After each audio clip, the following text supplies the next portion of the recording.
Welcome to the channel maths concept academy. मेरा नाम रवि, मैं आपके लिए मैथमेटिकल कंटेंट और साथ ही साथ केवीएस की अपडेट लेके आता हूँ। तो ये डाउट 17 क्लास है और मैं बार बार कह रहा हूँ कि ऐसा बिल्कुल भी ना सोचे कि किसी और का डाउट से हमें क्या फायदा होगा। याद रखना, दूसरों की गलतियों से सीखना सबसे बेस्ट तरीका होता है। ठीक है, चलो क्वेश्चन नंबर 54। और ये सारे डाउट मेरे सब्सक्राइबर पूछ रहे हैं, तो एटलीस्ट जो सब्सक्राइबर डाउट पूछ रहे हैं और उन्हें इससे फायदा हो रहा है तो वो तो एटलीस्ट कमेंट में कहे कि सर ये डाउट मैंने पूछा था। ठीक है ना, अब सुनना मैं क्या कह रहा हूं। अब ये जो क्वेश्चन है ना, अभी मैंने एक रिसेंटली इससे पहले वाली जो वीडियो डाली है वो देख लेना, उस वीडियो पे बेस्ड ये क्वेश्चन है। अभी मैंने जो वीडियो डाली है उस वीडियो पे बेस्ड ये क्वेश्चन है। ठीक है ना, तो अब वो कह रहा है अ body is moving in uniform speed of इतना, सर्कुलर पाथ, मतलब वी दे रखी है 5 और आर दे रखा है 5। ठीक है, वो बोल रहा है एक्सेलरेशन।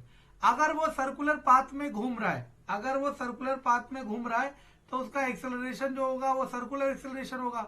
और अगर आपको याद हो तो अभी बताया था v बराबर आर ओमेगा और alpha equal to omega square R. यहां से ओमेगा की वैल्यू आ जाएगी v बाय आर और इस ओमेगा की वैल्यू को यहां रखेंगे। Alpha equal to V square by R square into R, R से आर जाएगा, alpha equal to V square by R. और v कितनी है 5, 5 गुणा 5 बटे 5, आंसर 5। लेकिन मैं ओपनली कह रहा हूं कि ये क्लास 9th का सिलेबस नहीं है। क्लास 9th में सर्कुलर मोशन तो है, नो डाउट। क्लास 9th में सर्कुलर मोशन तो है, नो डाउट। लेकिन सर्कुलर मोशन का फॉर्मूला न्यूमेरिकल नहीं है। ठीक है ना, ये क्लास 11th का टॉपिक है। ठीक है ना, तो अगर जिसने भी जहां से भी ये क्वेश्चन भेजा है तो मैं बता देता हूं कि ये क्वेश्चन आपके दायरे का नहीं है। बाकी करना है तो मैंने करा दिया। ठीक है, Ram reached to his school 40 minute late if इस स्पीड इज इतना, 30 minute before if it speed is इतना। ठीक है ना, डिस्टेंस ऑफ द वगैरह वगैरह वगैरह। ठीक है ना, अब सुनने की कोशिश करना। डिस्टेंस हमने मान लिया x, ठीक है ना, स्पीड है 3 किलोमीटर पर आवर। तो अभी टाइम क्या लगा इसे, 40 मिनट ज्यादा, लेट मतलब ज्यादा। तो मान लिया नॉर्मल टाइम t था, उस पर 40 मिनट ज्यादा, मतलब 40 बटे 60, घंटे में चेंज कर दिया आवर में, क्योंकि यहाँ आवर है। दूसरे केस में भी डिस्टेंस x ही है। अब स्पीड कितनी है 4।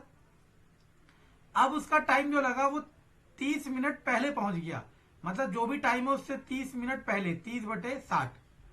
तो काट दोगे 2 बटे 3, काट दोगे 1 बटे 2, तो यहां से क्या आ जाएगा, speed equal to distance upon time formula.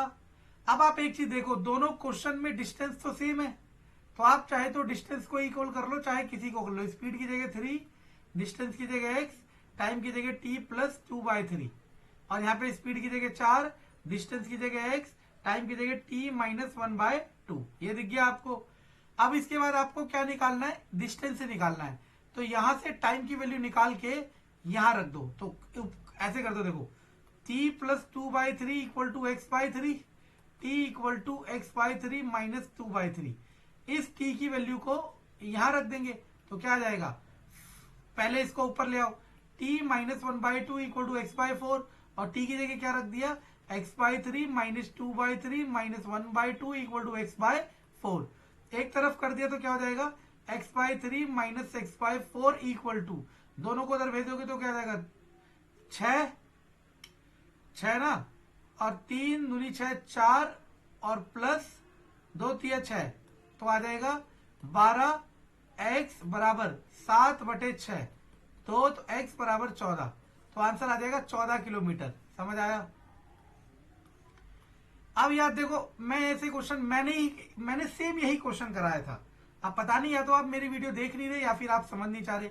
ये डिस्टेंस बराबर होगी रेडियस, तो ये 30 है तो ये एंगल भी क्या होगा 30। ये डिस्टेंस बराबर होगी रेडियस, ये 25 है तो ये भी क्या होगा 25, तो ये हो जाएगा 55।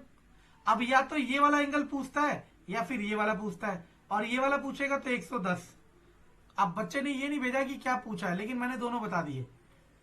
आप जो मेरी क्लास रेगुलरली फॉलो कर रहा है उसे समझ आ रहा होगा कि ये क्वेश्चन हमने कर रखे हैं। ठीक है ना, देखो ये 30 है, ये रेडियस आइसोसेलेस ट्राइंगल, तो ये भी होगा 30, ये भी रेडियस ट्राइंगल, ये 50, तो ये पूरा भी क्या हो जाएगा 50।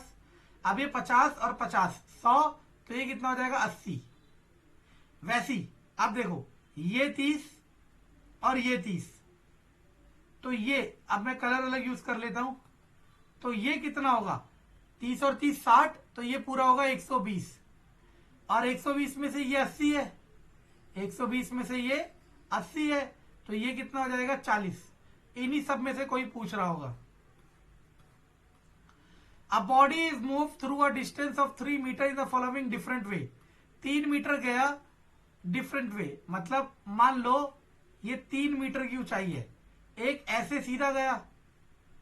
अच्छा क्या क्या है दे रखा है, वेन आप pushed over a inclined surface, inclined surface पे पुश करते हुए जा रहे हो। वेन लिफ्टेड वर्टिकली अपवर्ड, आप 3 मीटर की ऊंचाई से आप उसे सीधा खींच रहे हो ऊपर की तरफ। When pushed over a smooth roller, when pushed over a smooth roller, okay now roller के ऊपर है, 3 मीटर ऊंचाई रोलर के ऊपर है, इसे पुश कर रहे हो। When pushed on a horizontal surface, horizontal surface पे ही धक्का दे रहे हो इसे। अब सुनना, सबसे ज्यादा वो कह रहा है कि आपको एनर्जी वर्क डन सबसे ज्यादा कब होगा, मतलब सबसे ज्यादा एनर्जी क्या होगी। शायद ये मेरा ही क्वेश्चन है और मैंने बताया था ये वाला, क्यों समझने की कोशिश करना। देखो मान लो आप 3 मीटर ऊंचाई पे इस ऑब्जेक्ट को खींच रहे हो, आप फोर्स लगाओगे ऊपर की तरफ, और न्यूटन थर्ड लॉ के according every action is equal as opposite reaction, तो उसका रिएक्शन होगा नीचे की तरफ, और इस वस्तु का बॉडी वेट भी होगा नीचे की तरफ, तो ये दोनों फोर्स ऐड हो जाएंगे, इसलिए इसमें हमें सबसे ज्यादा एनर्जी लगेगी। अगर आपको ये तरीका नहीं समझ आ रहा तो इससे भी आसान तरीका मेरे पास है। कुएं में से जब पानी निकालते हैं तो डायरेक्टली बाल्टी थोड़ा डाल के थोड़ा निकालते हैं, यहाँ पे एक पुली लगी होती है, पुली पे रस्सी होती है और रस्सी से बकेट बंधी होती है, समझ आ रहा है। हम फोर्स नीचे की तरफ लगाते हैं, ऐसे खींचते हैं ना रस्सी को, ताकि इस बकेट पे फोर्स किस तरफ लगे, ऊपर की तरफ, और वो जो ऊपर की तरफ फोर्स लग रहा है वो इसके वेट को कैंसिल करेगा और इसको हल्का बनाएगा, इसीलिए सबसे ज्यादा भारी होगा इसको उठाना। नहीं हो तो ट्राई करके देख लेना, आपको पता चल जाएगा, मैंने पहले भी करा चुका है, समझे। कंटेंट पसंद आए तो लाइक सब्सक्राइब शेयर जरूर करें, धन्यवाद।